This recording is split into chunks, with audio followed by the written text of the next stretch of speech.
ప్రభునందు ప్రియమైన దేవుని సంగమ, యేసుక్రీస్తు పరిశుద్ధ నామములో మీ అందరికీ శుభములు తెలియచేస్తున్నాం. ఈస్టర్ శుభములు తెలియచేస్తున్నాం. పునరుద్ధాన పండుగ శుభములు మనందరికీ కలుగునుగాక.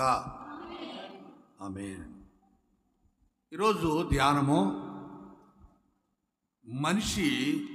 మానవుడు మరణం అంటే భయపడుతుంటాడు. మరణం అంటే ప్రతి ఒక్కరికి భయమే. ఏదైనా వ్యాధి వచ్చినప్పుడు చచ్చిపోతాము అనిపిస్తే అది ఎంతో భయం. ఆ టెన్షన్కి చచ్చిపోతాం. డాక్టర్ గారు అందుకే పేషెంట్కి చెప్పకుండా ఇంట్లో వాళ్ళని పిలిచి చెప్తారు. అలా ఇంట్లో వాళ్ళని పిలిచి చెప్తే ఆయనకి చెప్పరు.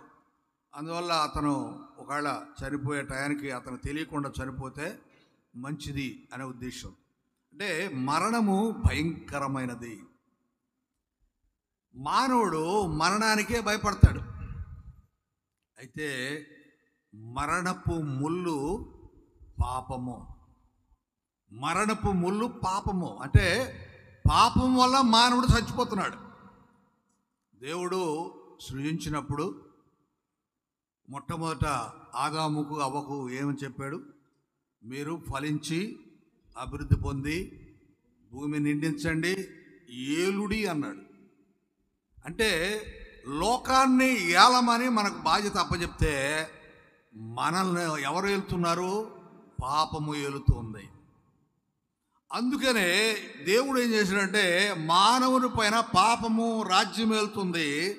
ఈ మానవునిపై రాజ్యం వెళ్తున్న పాపాన్ని హరించి వేయాలని, ఆ పాపానికి విరుగుడు ఒక సమాధానకరమైన, ఒక నిష్కలంకమైన ఒక వ్యక్తిని బలి ఇవ్వాలి. ఆ వ్యక్తి ఎవరూ లేరు లోకంలో. దేవుడే తానే నేనే యేసుక్రీస్తు రూపంలో వెళ్తాను లోకంలోకి అన్నాడు. లోకంలోనికి వచ్చాడు. కన్య మరియ గర్భాన్ని జన్మించి శిలువలో మరణించాడు మానవ విమోచన కొరకు. అంటే మానవుడు చేస్తున్న పాపాన్ని తన పైన వేసుకొని ఆ పాపమునకు శిక్ష శిలువలో పొందాడు. ఆజ్ఞాతిక్రమమే పాపము. ఆజ్ఞను అతిక్రమించిన ఆదాము అవ్వలు పాపము మొదలైంది. మనందరం కూడా పాపంలోనే ఉన్నాం. ఇప్పుడు మనందరి పాపాన్ని తీసివేయాలంటే యేసు ప్రభువు శిలువలో మరణిస్తే ఆయన మంచివాడు, పరిశుద్ధుడు, ఏ లోపము లేనివాడు. అలాంటి ఆయన మరణిస్తే ఆ పాపము ఇక ఉండదు.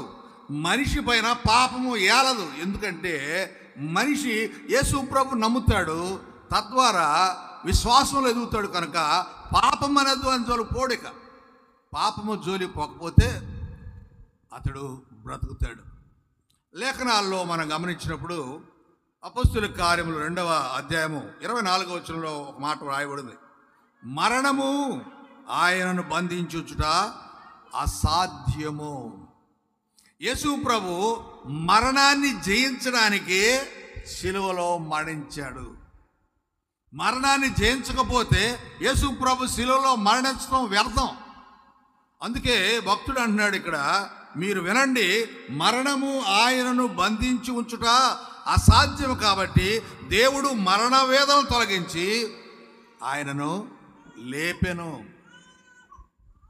ఈ ఉదయకాలమున పునరుద్ధాన పండుగ దినాన మనం గుర్తు చేసుకోవాల్సింది ఏంటంటే మరణానికి భయపడక్కర్లేదు. ఎందుకంటే మరణమును యేసు ప్రభు బంధించేశాడు, మరణాన్ని చంపేశాడు. ఒక మాట చెప్పాలంటే మరణము మరణించింది, మనిషి కాదు మరణించింది. మనిషి కాదు మరణించింది, మరణమే చచ్చిపోయింది. ఈరోజు అంశం అదే, మరణము చచ్చిపోయింది. ఒకవేళ మరణం చనిపోలేదు అని మనం అనుకుంటున్నామంటే we are not at all Christians. ఎందుకంటే లోకంలో ఉంటాం కదా, లోకంలో ఉన్నాము. లోక సంబంధమైన బాధలు, లోక సంబంధమైన భయాలతో జీవితాన్ని కొనసాగించుకుంటున్నాం. అలాంటప్పుడు యేసు ప్రభువునందు విశ్వాసం ఉంచిన వేళ మనకు ఆ భయం ఉండదు, ఇక ఆ పాపం ఉండదు. ఇక అందుకే ఇక్కడ వ్రాయబడిన మాట ఏంటంటే మరణము యేసు ప్రభును బంధించి ఉంచలేదు. ముందే చెప్పాడు, 3వ దినాన నేను లేస్తాను. శిష్యులకు చెప్పాడు. పేతురైతే యాక్సెప్ట్ చేయలే. పేతురు ఒప్పుకోలేదు, గట్టిగా చేపట్టుకున్నాడు. ప్రభా నువ్వు అలా అనొద్దు. అప్పుడు అలా ఒప్పుకోకపోయిన పేతురుని యేసుప్రభు ఏమన్నా తెలుసా? సాతానా నా వెనుకకు పొమ్ము. అంటే యేసు ప్రభు మరణాన్ని లోకమంతా అంగీకరించాలి. ఎందుకంటే పాపమును పోగొట్టి జీవమును ఇవ్వడానికి కదా ఆయన వచ్చింది. ఆయన వ్యక్తిగత మరణం కాదు, అది మానవాళి కొరకు మరణం. అది మానవాళిని పాపముల నుండి బయట పడవేయడానికి మరణం. అది మానవాళి భయాన్ని పోగొట్టడానికి ఆయన పొందిన మరణం. అది అందుకే మరణము ఆయన బంధించి ఉంచడం అసాధ్యము. కాబట్టి దేవుడు ఏం చేశాడంటే మరణ వేదన తొలగించి ఆయనను లేపాడు అనే మాట మనం ఇక్కడ గమనించాల్సి ఉంటుంది. ఇశ్రాయేలు అనుకున్నారు.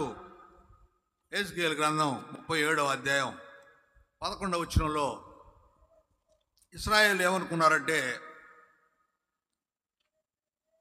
11వ వచనం, అప్పుడు ఆయన నాతో ఇట్లా, నరపుత్రుడా, ఈ ఎముకలు ఇశ్రాయేలందరూ సూచించున్నవి. వారు అంటున్నారు, మన ఎముకలు ఎండిపోయెను, మన ఆశ విఫలమాయను, మనం నాశనమైపోతిమి అని అనుకొనిచున్నారు. మానవుని పరిస్థితి అదే కదా. మానవుడు ఏమనుకుంటున్నాడు? నేను పాపం చేశాను, నేను చావాల్సిందే, నేను నాశనం అయిపోయాను, నేను పాడైపోయాను. అంటే మనకిక నిరీక్షణ లేదు, మనకిక ఆశ లేదు. అదే అన్నారు ఇశ్రాయేలు, ఇదిగో మన ఆశ విఫలమాయను, దేర్ ఇస్ నో హోప్. మనకిక ఆశయం లేదు. ఎందుకంటే ఏం జరిగిందంటే పైన మనం గమనిస్తే ఎముకలు ఎండిపోయాయి.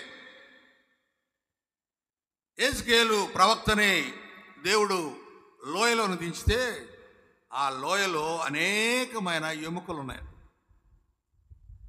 అప్పుడు దేవుడు అడిగాడు, యెహెజ్కేలు, ఆ ఎముకలు బ్రతకగలవా అంటే ఆయన అంటున్నాడు, అయ్యా నీకే తెలియను. జనరల్గా అయితే మనం అయితే ఏమనుకుంటాం? ఎండిపోయిన ఎముకలు. ఉదాహరణకు మన ప్రియులు చనిపోయిన వాళ్ళు ఉన్నారు, వాళ్ళ సమాధి లోడుదాం పోయి, ఏముంటుంది లోపల? ఎముకలే కదా ఉండేది. ఎక్కువ కాలం అయితే ఎముక కూడా దొరకదు. తక్కువ కాలంలో కానీ చనిపోయి ఉంటే ఎముకలు దొరుకుతాయి. ఆ ఎముక మరలా బ్రతుకుద్దా? ఎవడు బతుకుద్దా? బ్రతుకుతుంది. హల్లెలూయా. యేసు ప్రభు సిలువలో ప్రాణం పెట్టినప్పుడు ఏం జరిగింది? ఆయన తండ్రి నీ చేతికి నా ఆత్మను అప్పగిస్తున్నా అని చెప్పి ప్రాణం ఇచ్చినప్పుడు ఏం జరిగింది?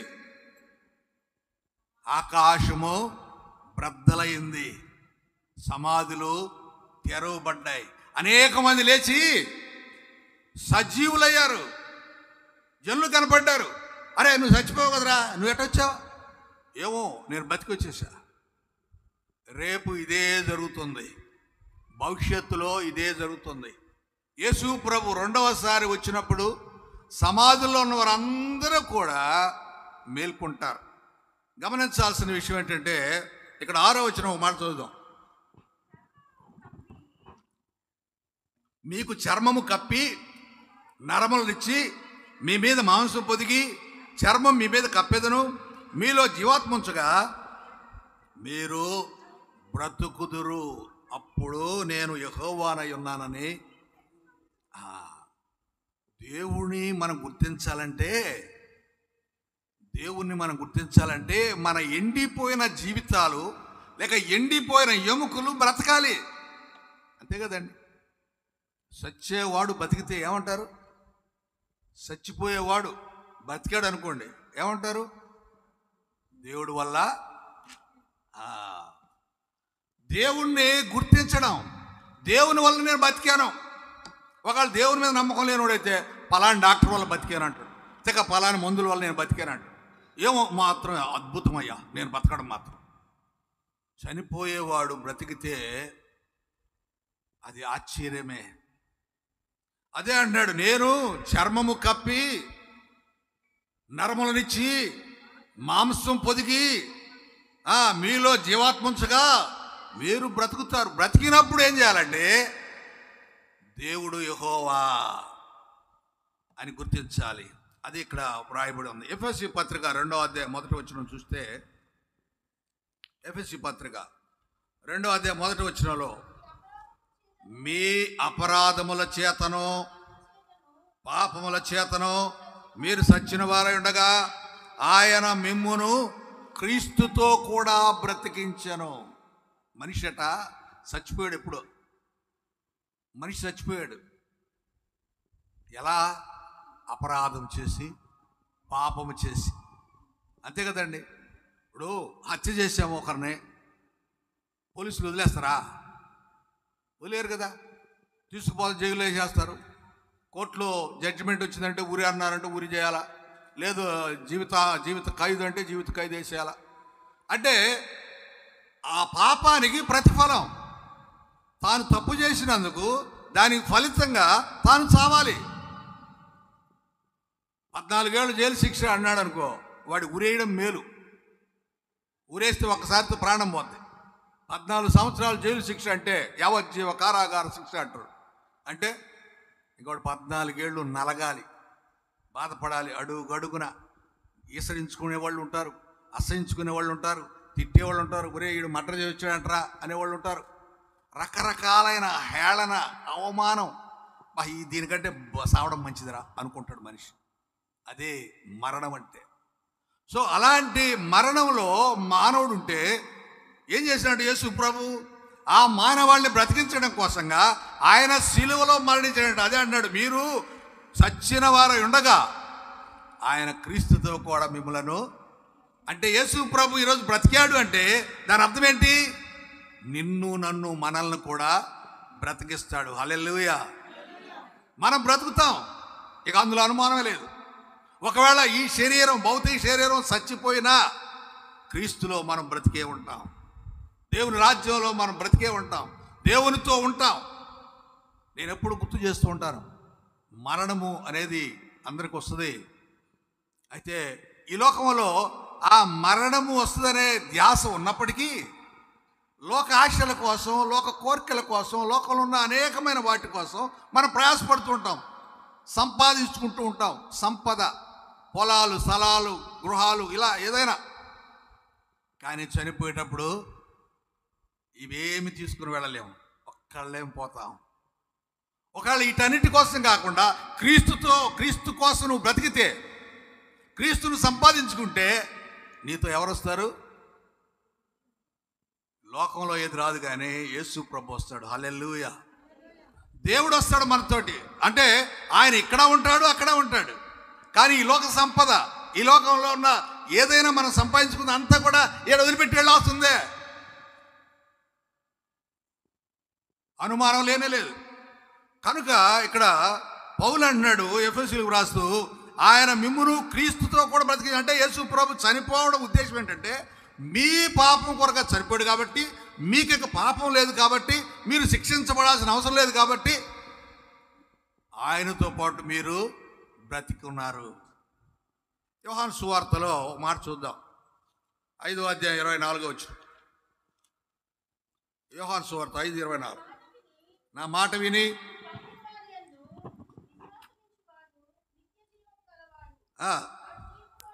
వాడు తీర్పులోనికి రాడు, మరణంలో నుండి. అదండి, యేసు ప్రభువునందు విశ్వాసం ఉంచితే నీకు మరణమే లేదు. మరణములో నుండి జీవములోనికి వెళ్ళిపోతాం. ఏమండి, హనోకు మరణించాడా? ఏమండి, మరణించలేదు. హనోకు మరణించలేదు. భౌతిక శరీరము ఏమైందో తెలియదు. ఏలియా మరణించాడా? మరణించలేదు. ఆకాశానికి కొనిపోబడ్డాడు ఏలియా. తర్వాత యోహాను లాగా ఏలియా పుడతాడు అని అంటాడు, అది వేరే సంగతి. ఏలియా అయితే వెళ్ళిపోయాడు. నీకు నాకు అలాంటి అవకాశం రాదా? అవకాశం రావడానికి దేవుడు మన పాపం కొరకు సిలువలో మరణించాడు, తిరిగి లేచాడు. తిరిగి లేచిన ఒక వైనము ఏమిటి అంటే, మనము చావకూడదనే. నీవు జీవించాలి, నువ్వు బ్రతకాలి, నువ్వు పదే పదే పదే పదే జీవిస్తూనే ఉండాలి. నిత్య జీవము నీకు. అది ప్రభు యొక్క ఉద్దేశం. యెషయా గ్రంథం 25వ అధ్యాయం 8వ వచనం. యెషయా గ్రంథం 25:8.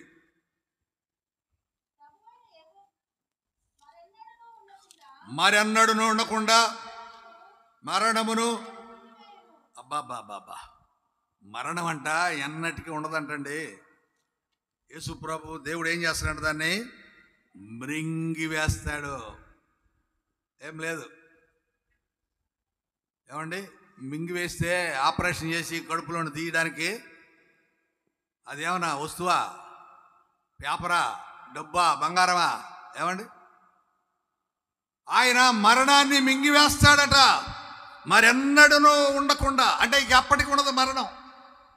మానవుడు భయపడాల్సిన అవసరం లేదు. ఎవరు ఏ మానవుడు అంటే యేసు ప్రభు నమ్మిన మానవుడు, యేసు ప్రభును అంగీకరించిన మానవుడు.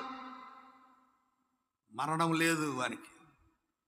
ఒకవేళ ఏలియా హనోకులాగా ఒకవేళ ఈ మధ్య శరీరాన్ని చంపినటువంటి వ్యక్తులు, ప్రవీణ్ కుమార్ అనే వ్యక్తిని చంపారు ఈ మధ్య. ఆయన బ్రతికున్నాడా చచ్చిపోయాడా? బ్రతికి ఉన్నాడండి. హల్లెలూయా. అందరి నోళ్ళలో ఉన్నాడు, అనేకుల నోళ్ళలో ఉన్నాడు. వీడియోలు అప్పుడెప్పుడో ఆయన మాట్లాడిన అన్నీ ఇప్పుడు ఓపెన్ అయ్యి వచ్చేస్తున్నాయి. ఆయన చచ్చిపోయిన తర్వాత కూడా సేవ చేస్తున్నాడు. ఆయన చనిపోయిన తర్వాత, అంటే శరీరం, భౌతిక సంబంధం శరీరము చచ్చిపోయాక ఆయన స్వార్థ ప్రకటిస్తూ ఉన్నాడు. ఇప్పుడు ఆయన ఏం చేయగలరు? ఏమండి, భౌతికంగా చంపివేశారు, అయిపోయింది. ఇప్పుడు ఆ వీడియోలు బయటకు వస్తున్నాయి. ఆ వీడియోలు అందరూ చూస్తున్నారు. చాలామంది ఆ విషయాలు చాలామంది అది తీసేసేది ఎట్లా అని బాధపడుతూ ఉన్నారు. కారణం ఏంటంటే అతను చనిపోయాడు, కానీ భౌతిక రీతిలో ఆత్మరూపంలో బ్రతికే సువార్త ప్రకటిస్తున్నాడు. ఇంకా ఇప్పుడు ఆయన ఎవరేం చేయలేరు. కనుక ఒకవేళ మనం అలా కాకపోవచ్చు. మనం చనిపోయాక మనం ఎట్లా ప్రభు కాడికి వెళ్తాం? అలా కాకపోవచ్చు కూడా. ఒకవేళ అలా అయితే అవ్వచ్చు, ఒకవేళ కాకపోతే హనోకులా కావచ్చు. కాదని ఎవరూ చెప్పలేం. కాదని చెప్పడానికి ఆధారాలు ఏం లేవు. ఎందుకంటే చాలా క్లియర్గా ప్రభు అన్నాడు, మరెన్నటికీ ఉండకుండా మరణాన్ని ఆయన మృంగి వేస్తాడంట, మరెన్నటికీ ఉండకుండా. మరి అలాగున ఇంకో మాట అంటాడు, ప్రభు అయిన యెహోవా ప్రతివాని ముఖం మీద బాష్ప బిందువులను తుడిచివేయను. బాష్ప బిందువు అంటే కన్నీటిని తుడిచేస్తాడంట. కన్నీరు ఎందుకు వస్తుందండి? బాధను బట్టే కదా, కష్టమును బట్టే కదా, శ్రమను బట్టే కదా, మరణాన్ని బట్టే కదా. ఒకవేళ నీ ఇంట్లో ఎవరైనా చనిపోతే నువ్వు ఏడవాలి కదా, ఏడవాల్సిన అక్కర్లేదు. ఆయన కన్నీరు తుడిచేస్తాడట. కనుక మరణమును మృంగివేసేటువంటి దేవుడు. అలాగే హోషేయ గ్రంథంలో 6:2 ఇంకో మాట చూద్దాం. హోషేయ 6:2.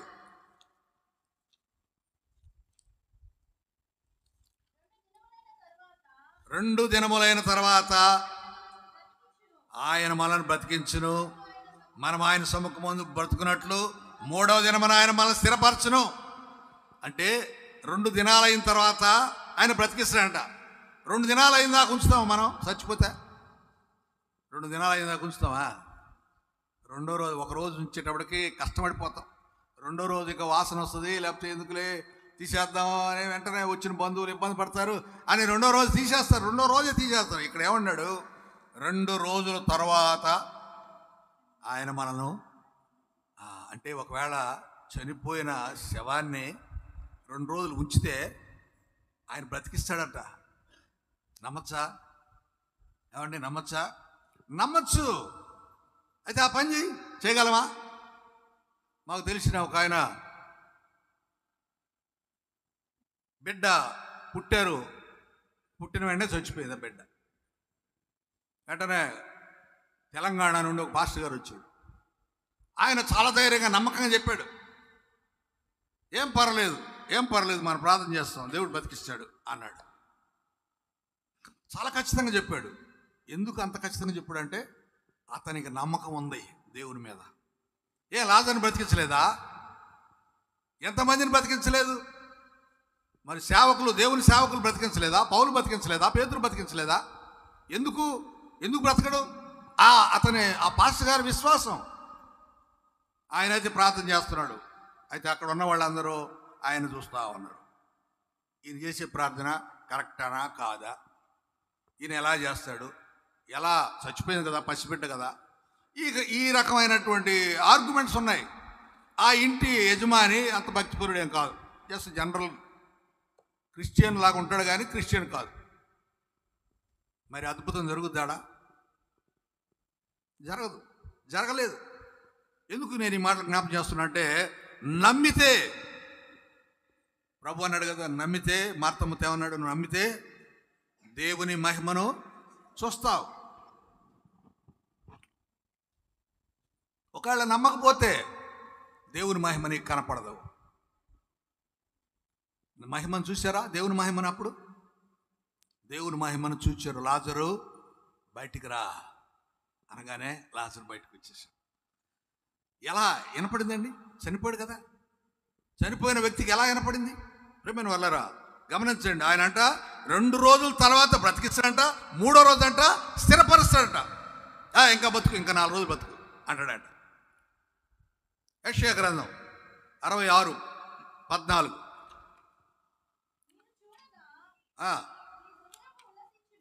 మీ హృదయం ఉల్లసించును, మీ ఎముకలు, అబ్బాబ్బా ఏ మాట అండి, మీ ఎముకలంట లేత గడ్డి వలె బలిసిపోతాయంట.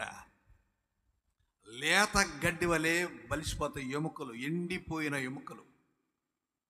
Is it possible? Yes, possible. In the name of Jesus. యేసుక్రీస్తు నామములో అది సాధ్యమే అనే సత్యాన్ని ప్రభు పేరు నేను జ్ఞాపకం చేస్తున్నాను. హోషేయ గ్రంథం 13:14 ఒక మాట చూద్దాం. హోషేయ 13:14.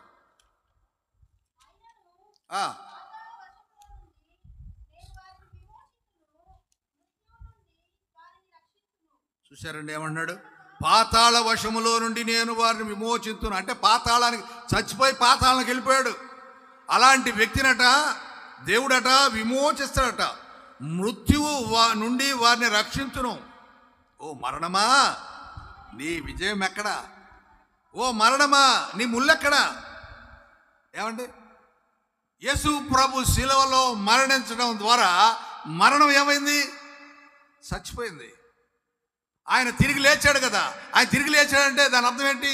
ఇప్పుడు చనిపోయి అలాగే సమాధిలో ఉంటే ఎవరు గెలిచినట్టు? మరణం గెలిచినట్టు. ఆయన చనిపోయిన వ్యక్తి తిరిగి లేచాడంటే ఎవరు ఓడిపోయినట్టు? మరణం ఓడిపోయింది.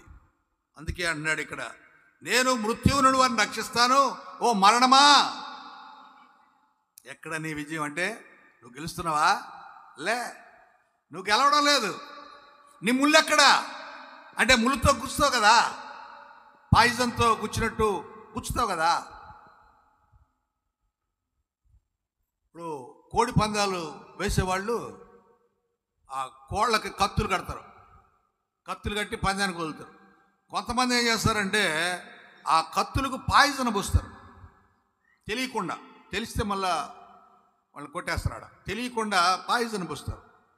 ఒక దెబ్బకి ఆ కోడి రక్తం గారిపోద్ది, లోపలికి పాయిజన్ వెళ్ళిపోద్ది.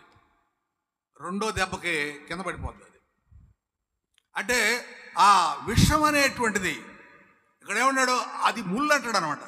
ఓ మరణమా, నీ ముళ్ళు ఎక్కడా? నువ్వు గుచ్చుతున్నావే మనుషుల్ని చంపాలని, ఎక్కడుంది నీ ముళ్ళు? యేసు ప్రభు ఆ ముళ్ళుని విరిచేశాడు. ఇంకొక మాట చూద్దాం. కొరింథీ మొదటి పత్రిక 15:56. కొరింథీ మొదటి పత్రిక 15వ అధ్యాయం 56 వచనం. ఓ మరణమా, నీ విజయం ఎక్కడా? ఓ మరణమా, నీ ముళ్ళు ఎక్కడా?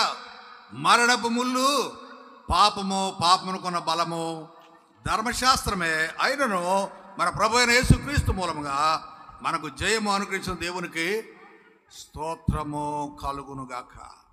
చూశారండి, విజయమందు మరణము మృంగివేయబడిన అంటాడు 54వ వచనంలో. చూడండి, విజయమందు మరణము మరణాన్ని మింగేశాడు. ఎవరు మింగాడు అంటే విజయశీలుడు. పాట పాడతాం కదా మనం, విజయశీలుడా పునరుద్ధానుడా. అంటే విజయాన్ని సంతరించుకున్నవాడు ఆయన. మరణం అంటే భయం లేదు ఆయనకి. చచ్చిపోవడానికి సిద్ధపడ్డాడు. నేను చనిపోవడానికే వచ్చాను అన్నాడు. అయితే 3వ దినాలు లేస్తాను, 3వ దినాలు లేస్తాను. మీరు అనుకుంటే చచ్చిపోతారు, ఇక రాళ్ళు అనుకుంటున్నారేమో. 3rd డే శుక్రవారం సాయంత్రం 6 గంటలకి చనిపోతాను. ఆదివారం వేకుజామున 2కు 3కు లేచేస్తారు. 3 పూటలే, 3 రోజులు కూడా కాదు, 3 పూటలే. అంటే శుక్రవారం రాత్రి, శనివారం పగలు రాత్రి, అంతే. ఆదివారం వేకుజామున వెరీ బిగినింగ్ టైంలో, ఎర్లీ అవర్స్, బహుశా 2-3 మధ్యలో, 2-3 గంటల మధ్యలో, అనగా శనివారం రాత్రి 2-3 గంటల మధ్యలో. కనుక మరణాన్ని మృంగివేశాడు యేసు ప్రభు. మరణము ఓడిపోయింది. ఇంకెప్పటికీ క్రైస్తవ బిడ్డలకు భయం లేదు, విశ్వాసులకు భయం లేదు. ఎందుకంటే విశ్వాసులు యేసు ప్రభువునందు జీవిస్తున్నారు. ఆయన జీవమయం అంటే మరణం ఇంకేం చేస్తుంది ఆయన వాళ్ళని. యెషయా గ్రంథం 26వ అధ్యాయం 19వ వచనం. యెషయా గ్రంథం 26:19. మృతులైన నీ వారు, అదండి, ఒకవేళ నీ వాళ్ళు ఎవరైనా చనిపోతే వాళ్ళు సజీవులు అవుతారట. మామూలుగా కొన్ని చోట్ల మన ఊర్లో అలాంటి ఒకవేళ అలవాటు లేదేమో మనకి. చాలా చోట్ల ఈ రోజున వాళ్ళ సమాధుల దగ్గరికి వెళ్తారు, బంధువుల సమాధుల దగ్గర, వాళ్ళ తల్లిదండ్రుల సమాధుల దగ్గర. ఎందుకు తెలుసా? ఒకవేళ లేస్తాడేమో అని. హల్లెలూయా. యేసు ప్రభు లేచాడు కదా, చెప్పాడు కదా. యేసు ప్రభు లేచినప్పుడు కూడా అనేక మంది లేచారని చెప్పాడు కదా. చనిపోయినప్పుడు లేచారు, ఆయన లేచినప్పుడు లేచారు అని చెప్పారు కదా. కాబట్టి ఈస్టర్ రోజున ఆయన లేచాడు కాబట్టి మా వాళ్ళు కూడా లేస్తారేమో, ఒక చిన్న నమ్మకం. పల్లెటూళ్ళల్లో దింపుడు కాలం అనే ఒక ఆశ ఉండేది. పోయేటప్పుడు బాడీని తీసుకునేటప్పుడు ఒక చోట ఆపి పిలుస్తారు అండి, రే అని పేరు పెట్టి పిలుస్తారు అండి. వాళ్ళ ఆశ ఏంటంటే తిరిగి వస్తాడేమో అని. ఏమో, ఒకవేళ నేను అనుకుంటాను, హోషేయ గ్రంథంలో వ్రాయబడిన మాట మేరకు 2 రోజుల తర్వాత నేను బ్రతికిస్తానన్నాడు కదా ప్రభు. బ్రతికిస్తడానికి ఆ నమ్మకం ఆనోడు వాళ్ళకు ఉన్నదేమో. అందుకే వాళ్ళు అక్కడ ఆపి లేపుతున్నారేమో, పేరు పెట్టి పిలుస్తున్నారేమో. ప్రియమైన వాళ్ళారా, ఇట్ ఈజ్ అవర్ బిలీఫ్, మన నమ్మకం అది. ఆయన లేపుతాడు, మనల్ని బతికిస్తాడు అనేటువంటిది నమ్మకం. శవములు సజీవం అవుతాయట. ఒకవేళ మన పూర్వీకులు, మన పితరులు, మన తల్లిదండ్రులు లేక మరణించిన వారు ఎవరైనా కూడా లేవచ్చు, రావచ్చు. అయితే అది ఎప్పుడు జరుగుతుంది అన్నాడు? యేసు ప్రభు 2వసారి వచ్చినప్పుడు. ప్రియమైన వాళ్ళరా, ఈ పునరుద్ధాన దినాన మనం గుర్తు చేసుకోవాల్సింది. తెస్సలోనిక మొదటి పత్రిక 4వ అధ్యాయం 16వ వచనంలో ఒక మాట అంటాడు. తెస్సలోనిక మొదటి పత్రిక 4:16. ఆర్భాటముతోనూ ప్రధాన దూత శబ్దముతోనూ దేవుని బోరతోనూ పరలోకము నుండి ప్రభు దిగివచ్చును. క్రీస్తునందుండి మృతులైన వారు మొదట లేతురు. ఒకవేళ మన పూర్వీకులు, మన పితరులు క్రీస్తునందు నిద్రించిన వారైతే ప్రభు రాకడ జరిగినప్పుడు ప్రధాన దూత శబ్దముతోనూ ఆర్భాటముతోనూ దేవుని బోరతోనూ పరలోకం నుండి ప్రభువు వచ్చినప్పుడు మన వాళ్ళు, మన ప్రియులు లేస్తారు. మొదట లేస్తారట, మొదట లేస్తారు.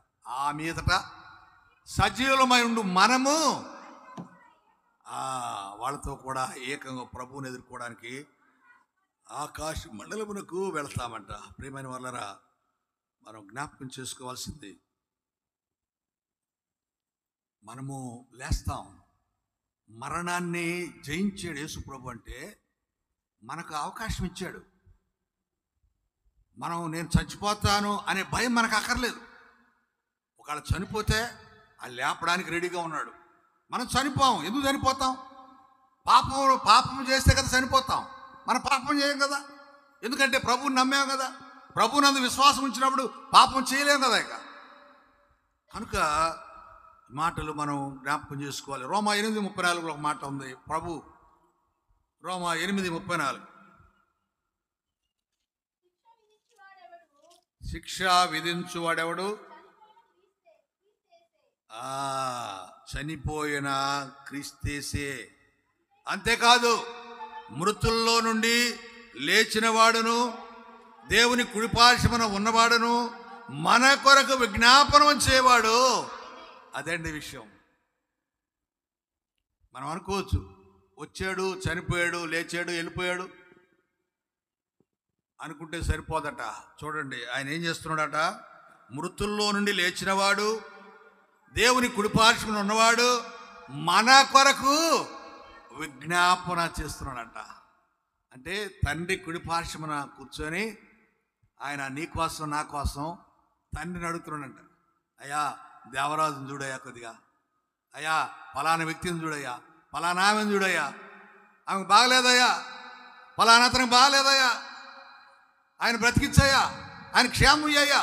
దేవుడు యేసు ప్రభు దేవుడిని అడుగుతున్నాడట. ఏమన్నాడు? ఒకసారి మళ్ళీ ఆ మాట చదువుదాం. మృతుల్లో నుండి లేచువాడు, కుడిపార్శ్వమున ఉన్నవాడు, మన కొరకు విజ్ఞాపన చేయవాడు ఆయనే. అందుకే అంటాడు, క్రీస్తు ప్రేమ నుండి మనలను ఎడబాపు వాడు ఎవడో? శ్రమైనా, బాధైనా, హింసైనా, కరువైనా, వస్త్రహీనతైన, ఉపద్రవమైన, ఖడ్గమైన, అది ఏదైనా కానీ అంటే మరణాన్ని జయించిన ప్రభువు మనకు ఏ కష్టం వచ్చినా కూడా అందులో బయటేస్తానంటున్నాడు. దేనికి భయపడాల్సిన అవసరం లేదు. పునరుద్ధాన దినాన, ప్రియ దేవుని సంగమ, పునరుద్ధాన దినాన మనం గుర్తు చేసుకోవాల్సింది ఏంటంటే, మనము చేసిన పాపం కొరకు ఆయన చనిపోయి తిరిగి లేచాడు. ఇప్పుడు ఆయనతో పాటు మనల్ని కూడా బ్రతికిస్తున్నాడు ఆయన. మనం కూడా జీవిస్తూ ఉన్నవారం. మనం జీవిస్తూ ఉన్నాము అంటే ఇక మరణానికి భయపడాల్సిన పని లేదు అనే సత్యాన్ని ప్రభు పేర జ్ఞాపకం చేస్తున్నాను. 116వ కీర్తన మనం చదువుకున్న వచనాల్లో అక్కడ ఒక మాట మనం గమనిస్తే, మరణ బంధంలో నుండి నన్ను విడిపించాడు అంటాడు, కట్లు తెంచాడు అంటాడు కీర్తనాకారుడు. ఆయన అనుభవంలో అంటాడు, కట్లు తెంచాడు. ఎస్, మనకున్న కట్లు, ఏమి కట్లు ఉన్నాయో అవన్నీ తెంచడానికే యేసు ప్రభు శిలువలో మరణించాడు, తిరిగి సజీవుడై మన మధ్యలో ఉన్నాడు. ఆయన చూచిన వారు అనేకులు ఉన్నారు. యేసు ప్రభు లేచాడు అనే సాక్షులు అనేక మంది ఉన్నారు. వాక్యము, పరిశుద్ధ గ్రంథం మనకు చాలా క్లియర్గా సందేశాన్ని ఇస్తూ ఉంది. వాక్యాన్ని ముగిస్తున్నాను.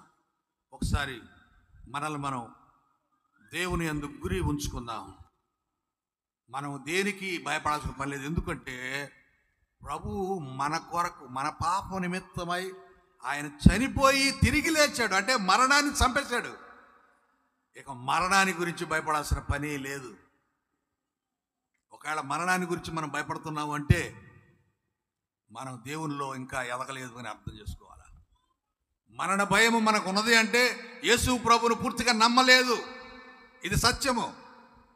నీవు యేసుక్రీస్తుని పూర్తిగా నమ్మితే మరణానికి భయపడవు.